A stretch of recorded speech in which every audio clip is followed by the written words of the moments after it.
গণহত্যাকারী হাসিনার পলায়নের মধ্যে দিয়ে 15 বছরের ফ্যাসিবাদী শাসনের অবসানের পথ উন্মুক্ত হয়েছে। তাই দেশে জবাবদিহিমূলক গণতন্ত্র প্রতিষ্ঠার এখনই শ্রেষ্ঠ সময়। লাঞ্ছিত, বঞ্চিত, অধিকারহারা মানুষ একটি স্বাধীন, নিরাপদ এবং মর্যাদাকর জীবনের প্রত্যাশায় উন্মুখ হয়ে রয়েছেন। জনপ্রত্যাশা পূরণের জন্য একটি নিরাপদ এবং মানবিক বাংলাদেশ গড়ার এখনই শ্রেষ্ঠ সময়। ফ্যাসিবাদী শাসনের অবসান ঘটিয়ে দেশের গণতন্ত্র, মানবাধিকার, ভোটের অধিকার প্রতিষ্ঠার জন্য গত 15 বছর ধরে গণতান্ত্রিকামী মানুষ আন্দোলন সংগ্রাম অব্যাহত রেখেছিলেন। আন্দোলন করার সময়, আন্দোলনরত অবস্থায় এই সময় অসংখ্য মানুষ গুম হয়েছেন, অসংখ্য মানুষ হয়েছেন খুন, অপহৃত হয়েছেন বহু মানুষ, অনেকে চিরতরে হয়েছেন পঙ্গু।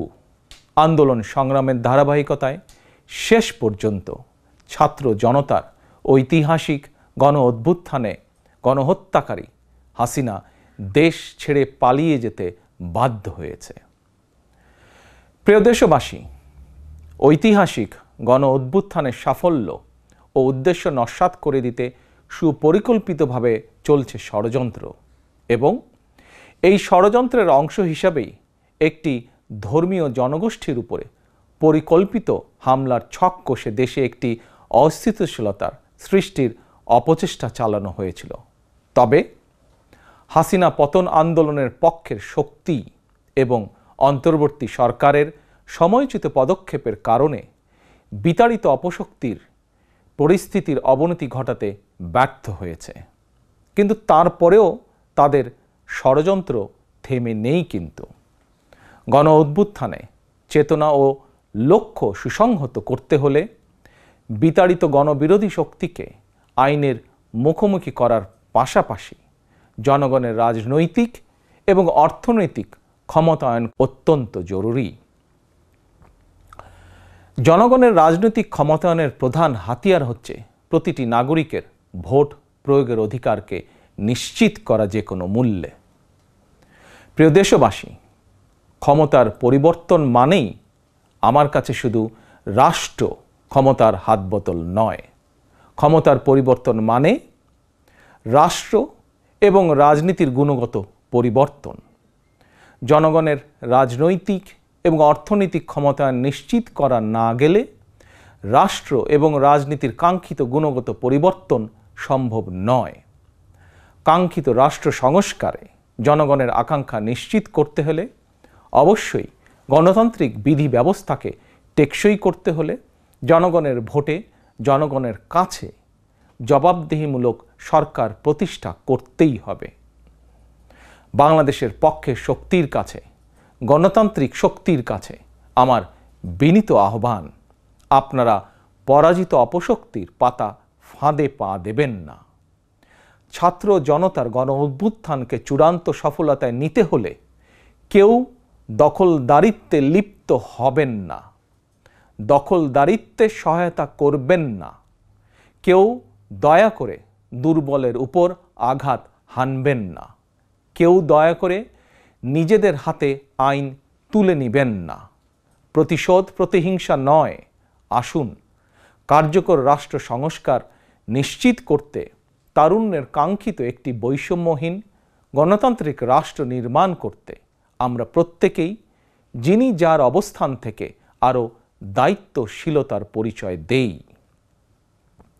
প্রিয় দেশবাসী, ভাই ও বোনেরা, ছাত্র জনতার গণ অভ্যুত্থানে বিশ্ববিদ্যালয়ের ছাত্র শহীদ আবু সাইদ, মাহফুজুর রহমান মুগ্ধ, কলেজ ছাত্র ওয়াসিম আকরাম, মাদ্রাসা ছাত্র আবদুল্লাহ আল মামুন, স্কুল ছাত্র রিফাত হোসেন, 60 বছর বয়সী একজন মা মায়া ইসলাম, 6 বছর বয়সী শিশু রিয়া গোপ, কিশোরী ছাত্রী নাইমা সুলতানা, কুমিল্লার আইনজীবী আবুল কালাম, চুয়াডাঙ্গার রাজমিস্ত্রি উজ্জ্বল হোসেন, নোয়াখালীর দোকান কর্মচারী আসিফ, বরগুনার ওষুধ কোম্পানির সেলসম্যান আল আমিনের মতন বিভিন্ন শ্রেণী পেশার হাজারো মানুষ শহীদ হয়েছেন। অসংখ্য মানুষ দেশের বিভিন্ন হাসপাতালে চিকিৎসাধীন রয়েছেন।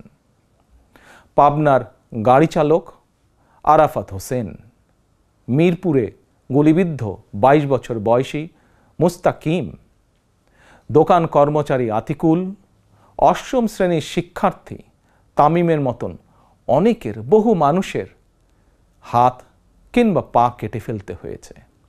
শত শত মানুষ দৃষ্টিশক্তি হারিয়ে ফেলেছেন, অন্ধ হয়ে গিয়েছেন চিরতরে। পঙ্গু হয়েছেন শত শত মানুষ চিরতরে। অসংখ্য প্রাণের বিনিময়ে 5ই আগস্ট অর্জিত স্বাধীনতায় গণতান্ত্রিকামী মানুষ আরও একবার স্বাধীনতার স্বাদ উপভোগ করলেও হাসিনা পতন আন্দোলনে যেসব পরিবার তাদের সন্তান স্বজনকে হারিয়েছেন কিংবা আহতদের চিকিৎসা করাতে গিয়ে যেসব পরিবারে অসহনীয় দুর্দশা নেমে এসেছে, সেসব বীর সন্তানদের ঘরে মুক্তির স্বাদের সেই ছোঁয়া এখনো লাগেনি। প্রিয় দেশবাসী, গণ অভ্যুত্থানে যারা হতাহত হয়েছেন তাদের তালিকা তৈরি করে প্রয়োজনীয় সহায়তার লক্ষ্যে অন্তর্বর্তীকালীন সরকার ইতিমধ্যেই নানা উদ্যোগ গ্রহণ করেছেন। এটি অবশ্যই একটি ইতিবাচক পদক্ষেপ। তবে গণ অভ্যুত্থানে যারা হতাহত হয়েছেন তাদের পরিবারের সদস্যদেরকে রাষ্ট্রীয় আয়োজনে সম্বর্ধনা দেওয়া হলে, রাষ্ট্রীয়ভাবে সম্মান জানালে কিছু সময়ের জন্য হলেও হতাহতদের পরিবারগুলো হয়তো একটু মানসিক সান্ত্বনা পাবেন। এ ধরনের উদ্যোগ গণ অভ্যুত্থানে চেতনাকে আরও শানিত করবে বলে আমার বিশ্বাস।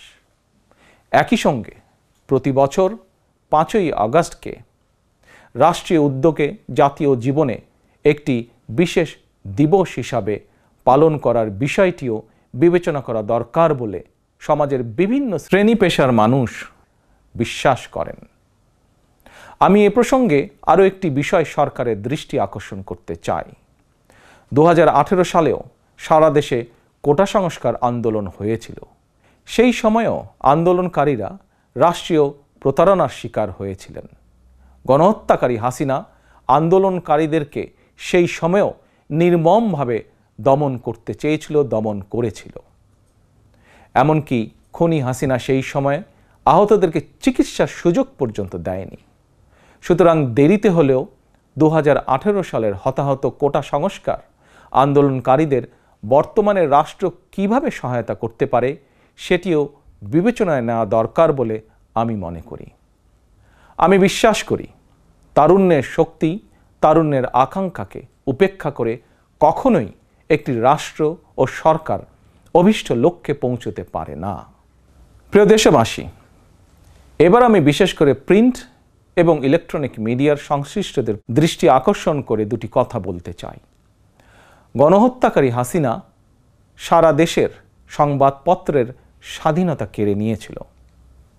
সংবাদপত্রের স্বাধীনতা হরণকারী হাসিনা পালিয়েছে জনগণের অভ্যুত্থানে। জনগণের প্রত্যাশা, আপনারা আপনাদের যার যার সংবাদপত্রে নির্ভয়ে এই শব্দটি লিখবেন, হাসিনা পালিয়েছে।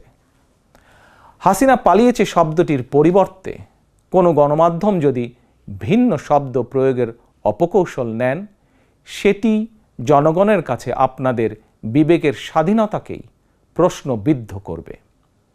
আপনাদের প্রতি আমার বিনীত আহ্বান, গত 15 বছরে যেই সকল পরিবারের মানুষগুলো গুম, খুন, অপহরণের শিকার হয়েছেন, ছাত্র জনতার বিপ্লবে হাজারো মানুষ যারা শহীদ হয়েছেন, আহত হয়েছেন, তাদের এবং তাদের পরিবারের দুঃখ দুর্দশার কথাগুলো আপনারা আপনাদের সংবাদ মাধ্যমে তুলে ধরবেন। সাগররুনি হত্যা মামলার তদন্ত এক যুগেও কেন শেষ হলো না, সেই প্রশ্ন আপনারা আপনাদের মাধ্যমে তুলে ধরবেন। জনগণ আপনাদের কাছ থেকে আয়নাঘর নিয়ে অনুসন্ধানী রিপোর্ট দেখতে চায়। হাসিনা দেশটাকে লুটেরার রাষ্ট্রে পরিণত করেছিল। জনগণ দুর্নীতির সেই সব চিত্র প্রতিদিন আপনাদের সংবাদপত্রে, গণমাধ্যমগুলোতে দেখতে চায়। গণহত্যাকারী খনি হাসিনা প্রতিবার কিভাবে জনগণের ভোটকে ডাকাতি করে নিয়ে গিয়েছিল, গণমাধ্যমে প্রতিদিন সেই সব চিত্র তুলে ধরে বিশেষ অনুষ্ঠান প্রচারের আহ্বান জানাই আপনাদেরকে। গণমাধ্যমে হাসিনার অপকর্ম ফ্রেমবন্দি থাকলে ভবিষ্যতে আর কেউ হাসিনার মতন ভোট ডাকাতি, গণহত্যায় লিপ্ত হতে সাহস করবে না, যা বাংলাদেশের ভবিষ্যৎ গণতন্ত্রের ভিতকে মজবুত করবে এবং ক্ষমতাসীনদেরকে স্বৈরাচারী আচরণ থেকে বিরত থাকতেও বাধ্য করবে। এবার আমি সারা দেশে বিএনপি এবং এর অঙ্গ ও সহযোগী সংগঠনের সর্বস্তরের নেতা, কর্মী, সমর্থক, শুভাকাঙ্ক্ষীদের প্রতি আহ্বান জানিয়ে বলতে চাই, রাষ্ট্র সংস্কারের পথ ধরে অন্তর্বর্তীকালীন সরকার যথাসময়ে জাতীয় নির্বাচনের তারিখ ঘোষণা করবে। সেই নির্বাচনে জনগণের রায় পেতে জনগণের মন জয় করুন। জনগণের বিশ্বাস, আস্থা এবং ভালোবাসা অর্জন করুন। জনগণের সুখে দুঃখে জনগণের সঙ্গে থাকুন, পাশে থাকুন, জনগণকে সঙ্গে রাখুন। ধর্ম, বর্ণ পরিচয়ের কারণে কেউ যাতে অনিরাপদ বোধ না করেন, দায়িত্বশীল এবং জনপ্রিয় দল বিএনপির একজন নেতা, কর্মী, সমর্থক হিসাবে সেটি আপনাদেরকে নিশ্চিত করতে হবে। সেটিকে নিশ্চিত করুন আপনারা। পরিশেষে আমি আরও একটি বিষয় উল্লেখ করতে চাই। গণহত্যাকারী হাসিনা পতনের আন্দোলনে দেশে ছাত্র জনতার পাশাপাশি প্রবাসী বাংলাদেশিরাও বিশেষ অবদান রেখেছেন।